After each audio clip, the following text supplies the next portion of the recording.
Assalamualaikum warahmatullahi wabarakatuh.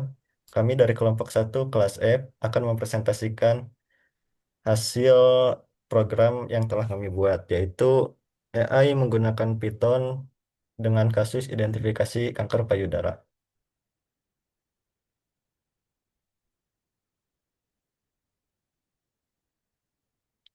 Sebelumnya, perkenalkan anggota kami. Yang pertama itu saya sendiri, Muhammad Hairul Iman, dilanjut dengan Muhammad Syamsul Ma'arif, Fadil Darmawan, Gusti Tio Prakoso, dan Ahza Firmansyah.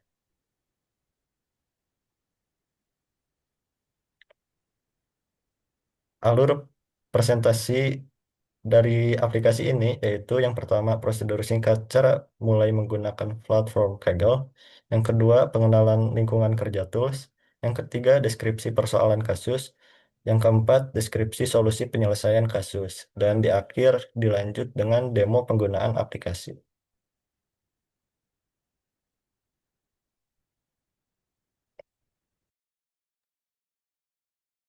Baik, selanjutnya saya akan menjelaskan prosedur singkat cara memulai menggunakan platform Kaggle.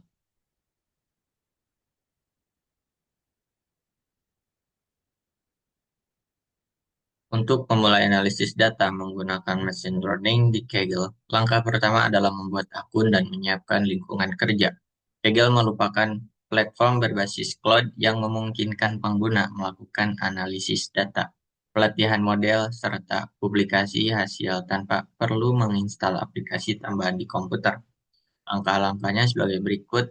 Satu, membuat akun Kaggle, membuat notebook baru, menambahkan dataset, dan menjalankan kode. Untuk detail langkah-langkahnya, pertama membuat akun Kaggle dengan membuka situs resmi www.kaggle.com, lalu lakukan pendaftaran menggunakan akun Google atau email pribadi. Setelah akun aktif, pengguna akan diarahkan ke dashboard utama Kaggle. 2. Membuat notebook baru. Pada halaman utama, klik menu Code, lalu ke New Notebook. Kaggle Notebook berfungsi sebagai lingkungan pemrograman interaktif berbasis Python. Di dalamnya, pengguna dapat menulis kode, menambahkan teks deskriptif atau markdown, serta menampilkan hasil visualisasi dalam satu tempat. Lalu, langkah yang ketiga, menambahkan dataset. Untuk menggunakan dataset Breast Cancer Wisconsin Diagnostic.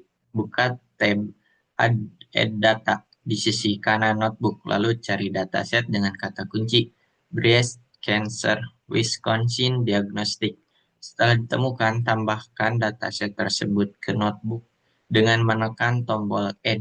Dataset akan otomatis terhubung dan dapat diakses melalui pad Kaggle dan masuk ke dalam input. Lalu yang keempat, menulis dan menjalankan kode. Di dalam notebook, pengguna dapat langsung mengimpor library seperti NumPy, Pandas, Matplotlib, Seaborn, dan Scikit-learn. Setiap sel kode dapat dijalankan secara independen menggunakan tombol Shift Enter. Semua hasil komputasi, grafik, dan output evaluasi akan muncul tepat di bawah sel yang dieksekusi.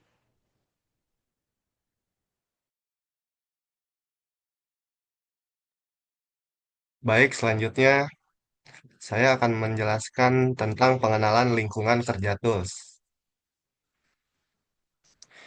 Kaggle menyediakan lingkungan kerja yang dirancang khusus untuk eksplorasi data dan eksperimen machine learning. Lingkungan ini berbasis cloud computing, sehingga pengguna tidak perlu menginstal perangkat lunak tambahan di komputer mereka. Semua perhitungan dilakukan secara daring, dan Kaggle juga memberikan akses ke CPU, GPU, dan TPU untuk mempercepat pelatihan model.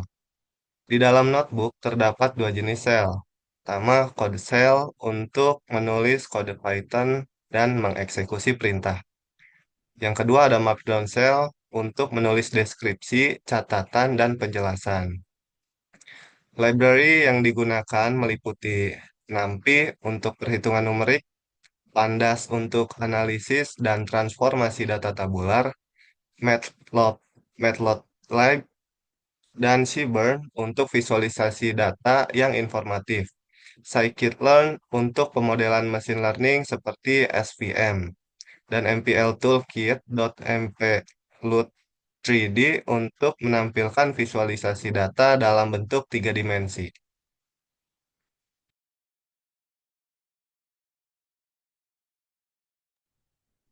Selanjutnya, deskripsi persoalan khusus akan dijelaskan oleh saya ya.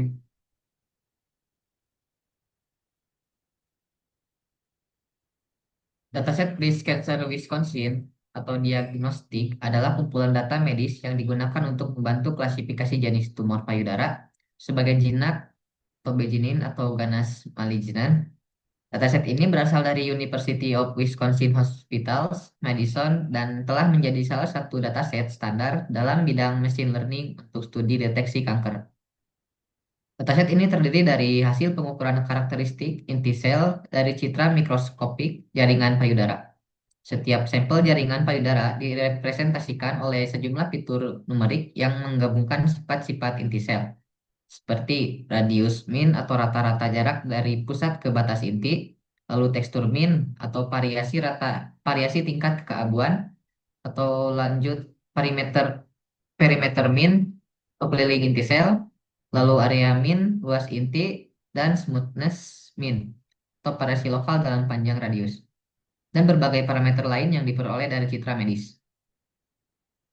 Yang secara keseluruhan dataset memiliki 569 baris data dan 30 fitur numerik yang menjadi prediktor variabel serta satu kolom diagnosis sebagai target variabel. Nilai target tersebut dikodekan sebagai simbol M sebagai malignan atau tumor ganas, lalu simbol B sebagai benign atau tumor jinak.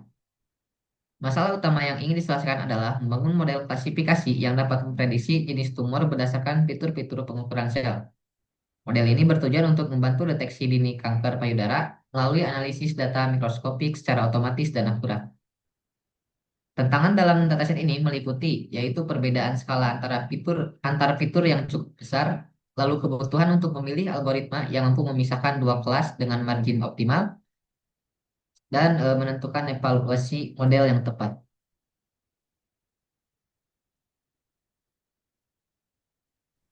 Untuk selanjutnya yaitu deskripsi solusi penyelesaian kasus yang akan dilanjutkan oleh saya.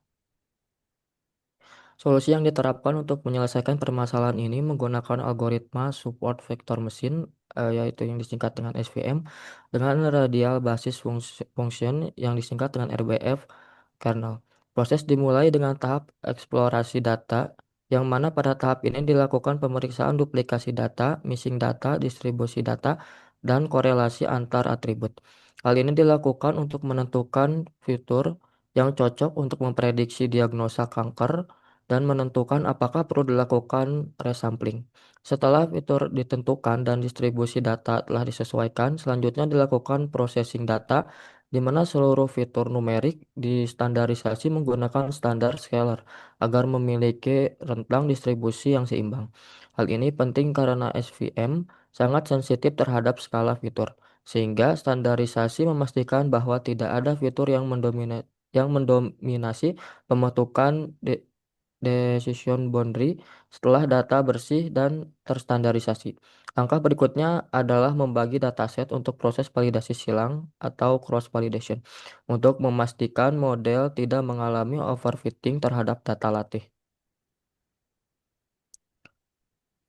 Pada tahap pelatihan, SVM dengan kernel RBF digunakan karena memiliki kemampuan untuk memetakan data non-linear ke ruang berdimensi lebih tinggi, memungkinkan pemisahan kelas dengan margin maksimal. Inti dari SVM adalah mencari hyperplane terbaik yang memisahkan dua kelas secara optimal, dan kernel RBF membantu menangkap pola kompleks yang mungkin tidak dapat dipisahkan secara linear. Proses training dilakukan menggunakan metode split shuffle cross validation untuk mengukur kinerja model. Digunakan 4 metrik utama. Yang pertama yaitu mean accuracy score, yang kedua yaitu mean F1 score, yang ketiga yaitu mean recall score, dan yang keempat yaitu mean processing score. Evaluasi dilakukan dengan menghitung rata-rata hasil dari seluruh fold pada proses cross validation Hasil akhir menunjukkan bahwa model SVM dengan kernel RBF mampu memberikan performa yang sangat baik dengan akurasi rata-rata di atas 95%.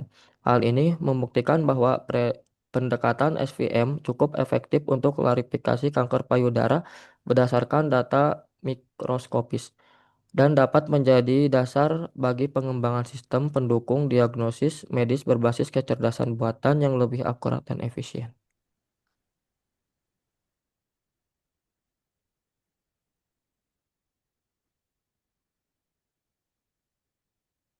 Oke, selanjutnya untuk demonstrasi akan dilanjutkan oleh rekan saya.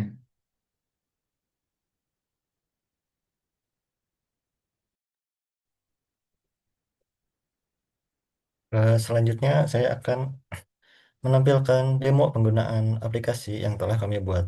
Di sini merupakan notebook Kaggle yang merupakan yang menyimpan skrip analisis identifikasi kanker payudara. Bisa dilihat di sebelah sini ada sel kode yang bisa dijalankan secara terpisah tiap selnya, dan di sebelah kanan ada dataset breast cancer dataset yang telah diupload. Notebook ini telah kami running sebelumnya untuk mempersingkat data.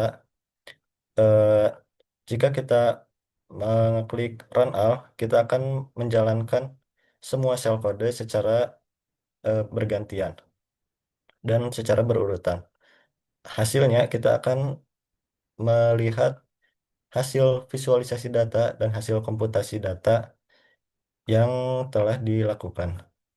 Untuk mempersingkat waktu, kita akan eh, me- kita akan melihat langsung ke hasil dari komputasi tersebut. Bisa dilihat di sini ada confusion matrix yang menampilkan hasil akurasi dari model. Di sebelah kiri atas ada actual negatif dengan 98 prediksi itu benar dalam memprediksi status negatif atau kanker jinak pada dataset. Di sebelah kanan bawah ada 113 aktual positif, yaitu prediksi di mana kanker ganas benar-benar ganas. Di kiri bawah ada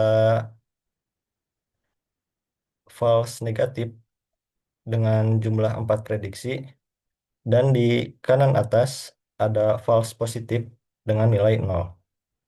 Secara keseluruhan, performa model mempunyai nilai sebagai berikut.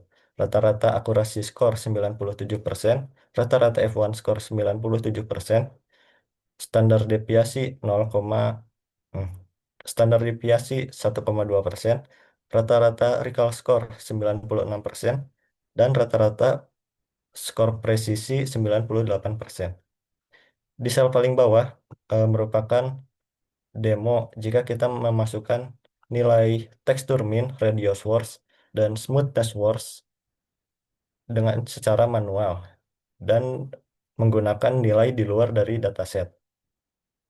Setelah kita run sel berikut, akan muncul hasil dari prediksi, di mana menggunakan parameter tersebut, kita akan mendapatkan prediksi bahwa pasien kemungkinan 78% kemungkinan mempunyai kanker jinak. Sekian presentasi dari kami. Sekian presentasi dari kami. Kesimpulannya, meskipun model ini mempunyai 97% akurasi, eh, sangat disarankan untuk tetap diawasi oleh ahli. Sekian, wassalamualaikum warahmatullahi wabarakatuh.